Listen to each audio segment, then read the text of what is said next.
जय श्री कृष्णा दोस्तों। श्रीमद् भगवद गीता अध्याय 2 श्लोक क्रमांक 62।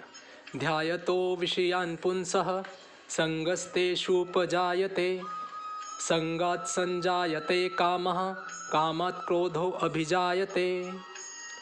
यहाँ पर श्री कृष्ण समझा रहे हैं कि हे अर्जुन, किसी भी विषय के बारे में हमें बार बार कभी नहीं सोचना चाहिए, क्योंकि हम जब बार बार उन विषयों के बारे में सोचना शुरू कर देते हैं तो हमारी उन विषयों में आसक्ति होने लगती है और हम उस आसक्ति के कारण उन विषयों में फंस जाते हैं और फिर वही होता है जो हमारे लिए कभी उचित होता ही नहीं।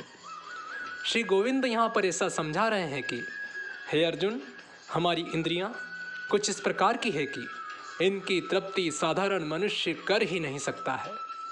तुम इसे ऐसा जानो कि जो जितना अधिक खाता है हमेशा उससे ज़्यादा ही उसे भूख लगती है, जो जितना अधिक सोता है हमेशा उससे ज़्यादा ही उसे नींद आती है।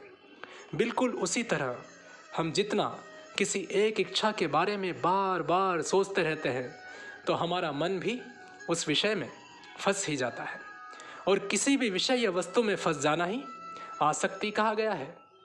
और आसक्ति के अधिक बढ़ जाने से हमारी उन विषयों में फिर कामना उत्पन्न हो जाती है, और अर्जुन फिर उस कामना के पूरी ना होने के कारण हमारे अंदर एक मूढ़ भाव यानी क्रोध उत्पन्न होने लगता है, और उस क्रोध के उत्पन्न हो जाने से हमारी सोचने और समझने की शक्ति धीमी पड़ जाती है और हम वो करते हैं जो हमें करना नहीं चाहिए। हम अपने जीवन के स्तर से नीचे गिरकर बोलना आरंभ कर देते हैं, जिसका एहसास हमें अपने क्रोध के खत्म होने के बाद होता है।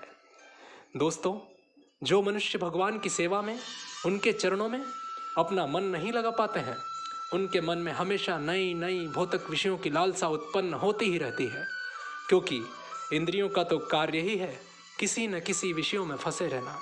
और यदि हम उन्हें कृष्ण भक्ति में नहीं लगाते हैं तो निश्चित ही वे सांसारिक उपभोग में लगना पसंद करेगी। इस संसार के सारे जीव या प्राणी मात्र जो कोई भी हो इंद्रियों के विषयों के अधीन है, यहाँ तक कि स्वर्ग के भोगों को भोगने वाले देवता गण भी।